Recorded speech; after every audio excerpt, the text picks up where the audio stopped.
My name's Emma. Jack and I have a son, Liam, who's 20 and off at college right now. We've been scrimping and saving for years to keep him there, cutting corners, skipping vacations, you name it, all so he could have a shot at something bigger. We live in the house my grandmother left us when she moved into a nursing home. It's large, comfy, but nothing fancy, just feels like home. Jack works at the local hardware store, and I manage the front desk at a doctor's office. We make do, living a no-frills kind of life, and that's just fine by us. It was a Thursday afternoon, sun hanging just right, made you think about calling it a day early. But then Jack's phone rang, cutting through any thoughts of an early weekend. I was chopping carrots, mind half on dinner, half on a list of bills that needed paying, when I heard him answer. Hello? Mom? Slow down, what's wrong? His face went white as he listened. I stopped what I was doing, towel in hand, watching him pace. He ended the call, looking shaken. That was my dad, he said, sinking into the couch like his strings had been cut. Their business tanked. Bankrupt. They've lost everything, even the house. My heart sank. Oh, Jack, that's terrible. What are they planning to do? They want to come stay with us. Just for a bit, they said, till they sort something out. I hesitated, thinking about our already tight budget, the quiet order of our life that was about to be upended. And what did you tell them? He rubbed his neck, a sure sign he was stressed. Told them I'd talk to you first. It's your house, Emma. Wouldn't just spring that on you without checking. Jack's parents, Frank and Helen, they weren't the easygoing type. High flyers, used to the good life, and our simple setup was miles from what they were accustomed to. You know how they are, Jack. This house, it ain't their style. I know.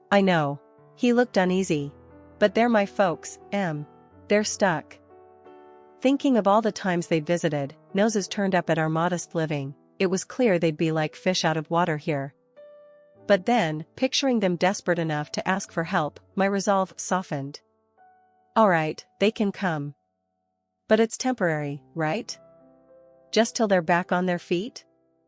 He picked up his phone, dialed, and after a short, muffled exchange, Mom, Emma, and I talked it over. You can crash here for a bit. But just till you find a place, got it? We're not running a hotel. I couldn't hear what was said on the other end, but Jack's tight-lipped, yes, Mom, we're clear, gave me the gist. He hung up and exhaled long and hard. They're thankful, Em. They'll be here next week.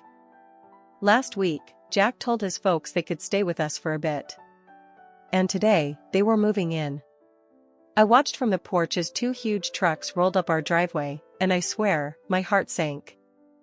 Jack was out there directing traffic like some parking lot attendant, trying to keep a smile plastered on his face. Frank was the first to barrel out of the car, a big grin on his face, clapping Jack on the back so hard you'd think he'd won the lottery and not just moved into his son's house. Emma, darling. Helen swept up to me, all perfumed and peppy, planting a kiss on my cheek that felt more like a branding iron. You're an angel for letting us invade like this. I forced a smile, my eyes darting to the mountain of stuff they were unloading. It's no problem, Helen. But, is this all of it? Oh, this is just the essentials. She waved a dismissive hand, as if the pile of furniture and boxes wasn't already swallowing our front yard.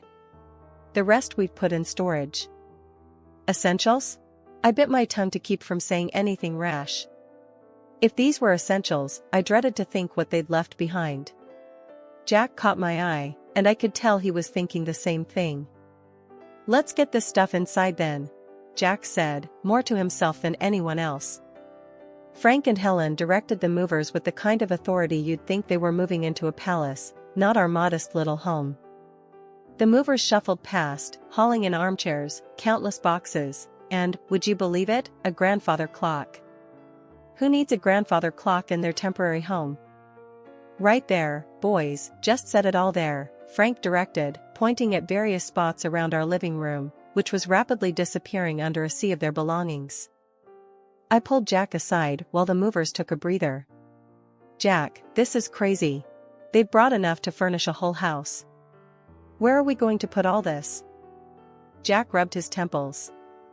I know. I'll talk to them, okay? Let's just get through today.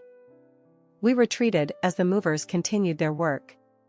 The whole ground floor was turning into a replica of Frank and Helen's old house. Every corner filled, every space taken over. By the time the movers were done, our once cozy living room looked more like a storage unit. Dinner that night was a chaotic affair. We barely found the table under all the clutter. Frank and Helen seemed oblivious to the mess, chatting away about their journey here. Emma, you really should try this wine, Frank said, popping open a bottle of something French and probably more expensive than our entire grocery budget for the week. We're so grateful to you both, Helen chimed in, her voice sugary enough to give you cavities. It's just till we find our feet. Yeah, about that, Jack started, clearing his throat. We need to talk about some ground rules.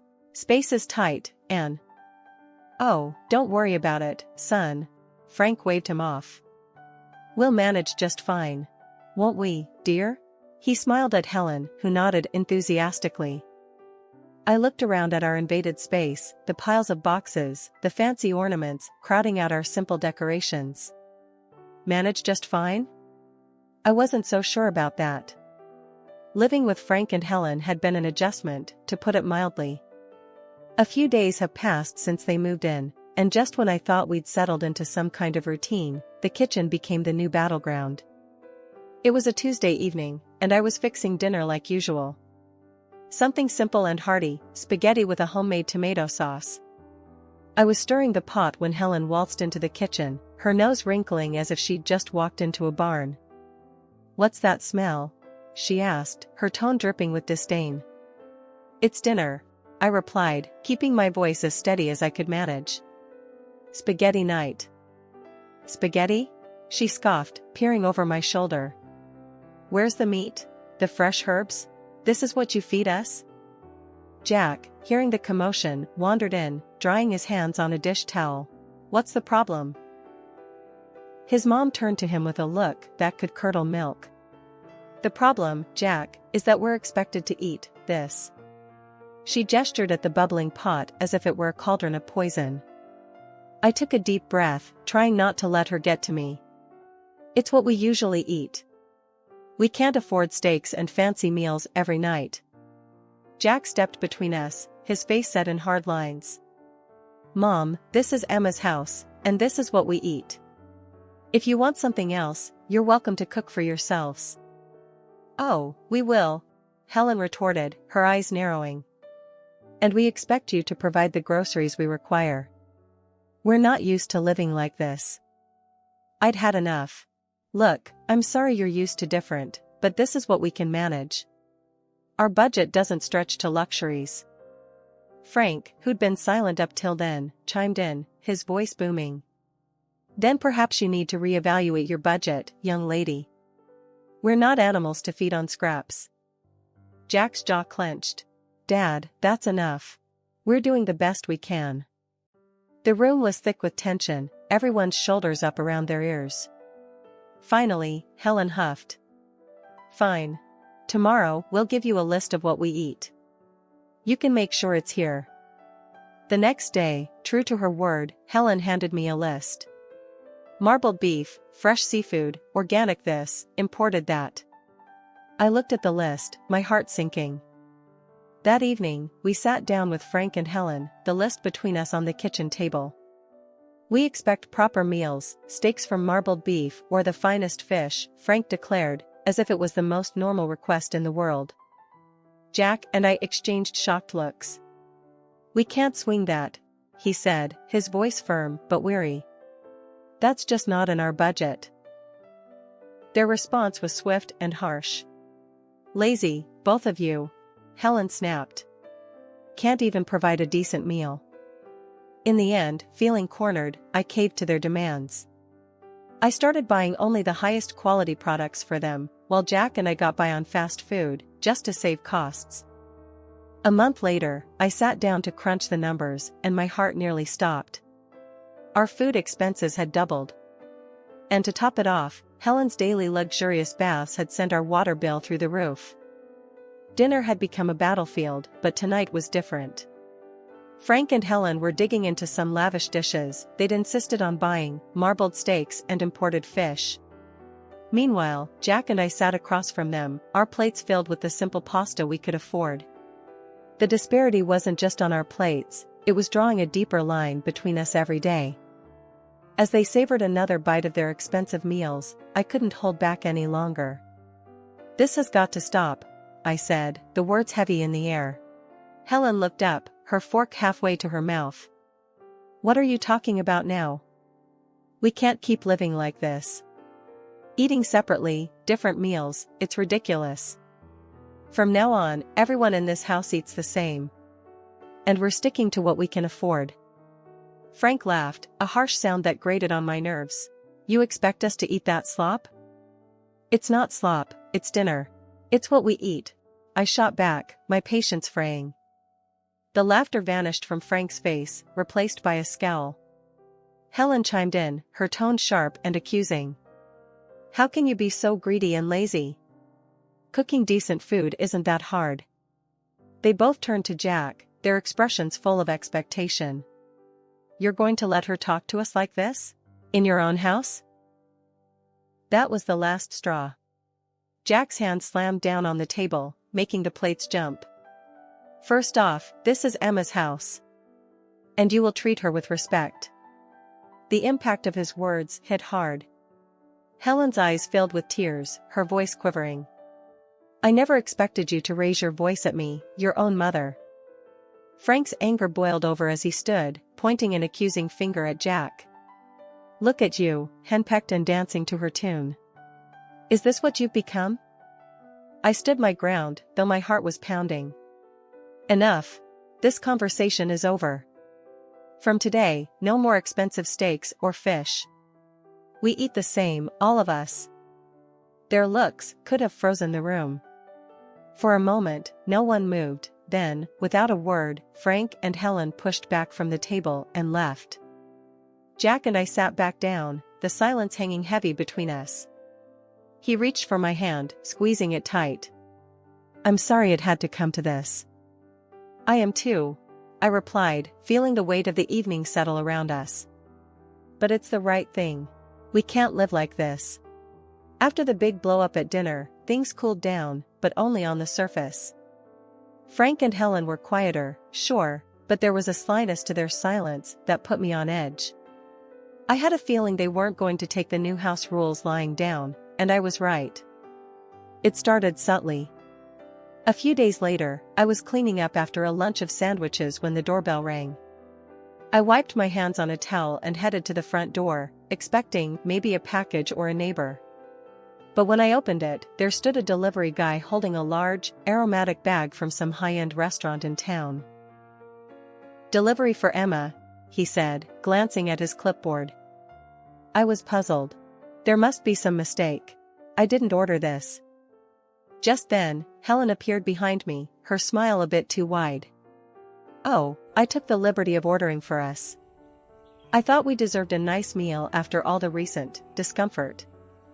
I frowned, taking the bag hesitantly. "Helen, we talked about this. We're cutting back on expenses." She shrugged, her eyes avoiding mine.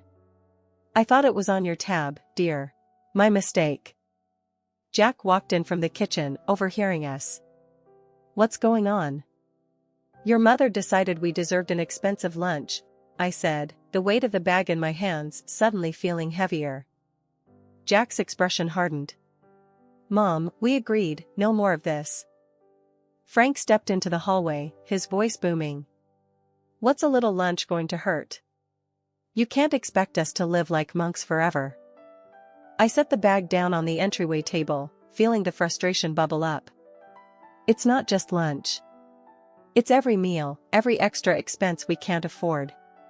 We told you, we're sticking to a budget." Helen's face turned cold. "Well, if you're going to make such a fuss over a simple meal, I suppose we won't bother next time." Jack pinched the bridge of his nose. "It's not just about the meal, it's about respecting the rules of the house. You can't keep going behind our backs. The conversation went in circles for a few more minutes until Frank and Helen retreated to their room, leaving the uneaten, expensive lunch on the table. Jack and I looked at each other, the unspoken agreement hanging between us that this couldn't go on. I'll call the restaurant, explain the situation, and cancel any future orders made without our consent, I said, picking up the phone. Jack nodded, his jaw set. I'll talk to them again. This sneaky stuff has to stop. The peace was short-lived after the incident with the unauthorized lunch. Helen and Frank seemed to simmer just below the surface, and you could cut the tension in the house with a knife. I was washing dishes one evening when the calm shattered once again. Jack had just come in from the yard, looking weary. I was about to ask him about his day when the loud crash from the living room had us both running. We found Frank standing over a broken vase, one of the few decorations I really cared about. What happened here? Jack asked, trying to keep his voice level. It slipped, Frank said, barely looking regretful. Accidents happen. But his tone was all wrong. It wasn't apologetic, it was defiant. Jack bent down to pick up the pieces, and I couldn't help but say, "This vase was from my grandmother. It's been here longer than I have." Helen scoffed from the doorway. "It's just a vase. You can get another." "That's not the point, Helen," I snapped, feeling my frustration rise. "The point is respect, something that's clearly lacking here." "You want to talk about respect?" Frank shot back, his voice raising. "What about respecting us? Treating us like second-class citizens in this house?" Jack stood up, facing his father. "You're living here by our goodwill, Dad. Remember that." "It doesn't feel like goodwill," Helen chimed in, her words sharp. "It feels like we're unwelcome." Every day felt like walking on a tightrope with Frank and Helen in our house, but one evening pushed me past my breaking point. We were sitting around the dinner table, the same place that had witnessed countless arguments now, when Helen casually dropped her latest bombshell. "Jack, darling, I found this lovely coat today, and I think we should buy it using the college fund you've set up for Liam," she said, as if suggesting we switch brands of coffee. I choked on my water, coughing as I set my glass down hard on the table. "What did you just say?" I managed, my voice a mix of disbelief and rising anger. Helen smiled sweetly, clearly mistaking my shock for compliance. "It's just money, dear. Liam can always take out loans for college. I really need a new coat." Jack, who'd been quietly seething beside me, slammed his fork down. "Mom, that's out of the question. That money is for our son's education. We're not using it for anything else." Helen's face twisted into a scowl. "How can you deny your own mother a simple request?" "It's not simple, and that's final," I snapped, feeling the last of my patience evaporate. Frank chimed in, his voice raised to a shout. "You're both being unreasonable and cruel. We're your family." The threat came next, his voice cold and calculated. "Maybe the local press would be interested to know how you treat your family." "What about your bosses, huh? Would they like to know?" I felt a mix of fury and fear churn in my stomach, but I knew we couldn't cave. "Enough," I shouted back, standing up. "This is not how family treats each other. You two need to find another place to live. This isn't working." Helen burst into tears, playing the victim, while Frank continued to hurl accusations and threats. The dinner ended with them storming out of the room, leaving Jack and me in stunned silence. Once the house was quiet, I retreated to the bedroom and dialed my grandmother. She picked up after a few rings, her voice a comforting presence. "Grandma, it's Emma," I said, my voice thick with emotion. "What's wrong, dear?" she asked, her tone immediately alert. I poured out everything, the demands, the threats, the impossible situation with Helen and Frank. She listened without interrupting, her quiet hums a steady reassurance in the background. When I finished, there was a brief pause. Then, decisively, she said, "I'll come to stay with you for a couple of months." "Are you sure, Grandma?" what about the nursing home? I'm sure. It sounds like you need me there, and I'm not one to sit by when my family is in trouble, she declared, her voice resolute. When Grandma arrived, it was like a gust of fresh air swept through the house. She might have been older and moved a little slower, but her spirit was as fiery as ever. Frank and Helen were visibly put off by her sudden presence, their discomfort clear as day. I'll be staying on the ground floor, Grandma declared firmly the moment she rolled through the door, her suitcase following behind her like a loyal companion. I expect some things will need to be moved. Frank tried to mask his irritation with a forced smile. Of course, we'll make you comfortable. Won't we, Helen? Helen nodded stiffly, her eyes darting around, probably calculating what they'd need to shift or hide away. I couldn't help but feel a surge of relief. Finally, someone was putting them in their place. As soon as the movers finished rearranging the furniture to make room for Grandma, she called a family meeting in the living room. Now, I've heard quite a bit from Emma about what's been going on here, and I'm not pleased, she began, her tone stern, cutting through any pretense of pleasantries. Frank opened his mouth to protest, but Grandma raised her hand, silencing him. I'm not done. This house is still mine, technically. And while I've allowed Emma and Jack to live here without rent, that doesn't extend to you too. The blood drained from Helen's face. You want us to pay rent? She sputtered. Yes, I do. $4,000 a month, Grandma stated flatly. That's outrageous, Frank exclaimed, standing up from his chair. We can't afford that. Well, considering the costs you've been racking up here, I'd say you can afford to cut back on your luxuries, Grandma shot back. But we're family, Helen tried, her voice quivering slightly. Family doesn't exploit each other, Grandma countered. Since you've been enjoying a lifestyle beyond your means on my granddaughter's dime, I think it's only fair. Frank and Helen were at a loss for words, exchanging glances as if looking for an out, but finding none. And one more thing, Grandma continued. If you think the rent is too high, you're welcome to find somewhere else to live. Or, if you decide to stay, you'll provide me with daily assistance. I need help getting around, meals prepared, and someone to ensure I'm taken care of. Helen's mouth opened and closed like a fish out of water, her earlier bravado evaporated completely. Frank, who had always prided himself on his independence, looked like he'd been punched in the gut.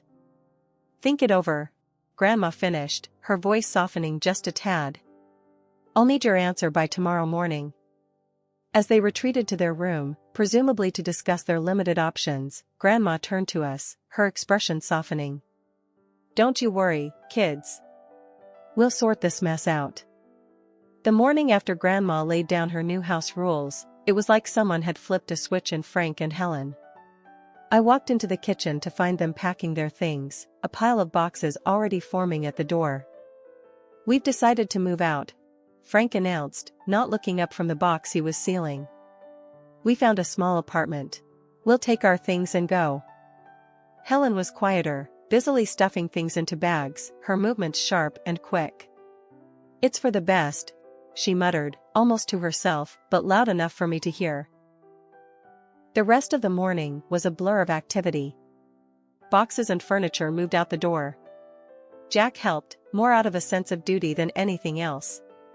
By mid-afternoon, their part of the house was eerily empty, the echo of their departure hanging in the air. Once they'd driven off, Grandma, who'd been watching quietly from her chair, gave me a knowing look. Well, that's that then. They'll be all right, you know. Sometimes a little hardship is needed to bring people back to earth.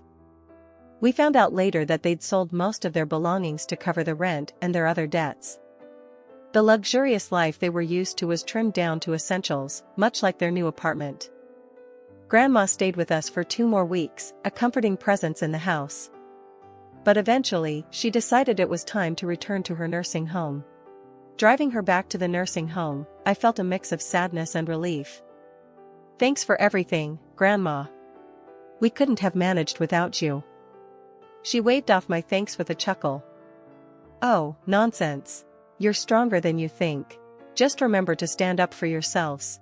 No one else will do it for you. I hugged her goodbye, promising to visit soon. When I got home, the house seemed bigger, quieter. That night, we sat on our porch, the evening air cool and pleasant. Life had thrown us a curveball, but we had caught it, dealt with it, and were ready to move on. Whatever came next, we knew we could handle it together, with or without anyone else's approval.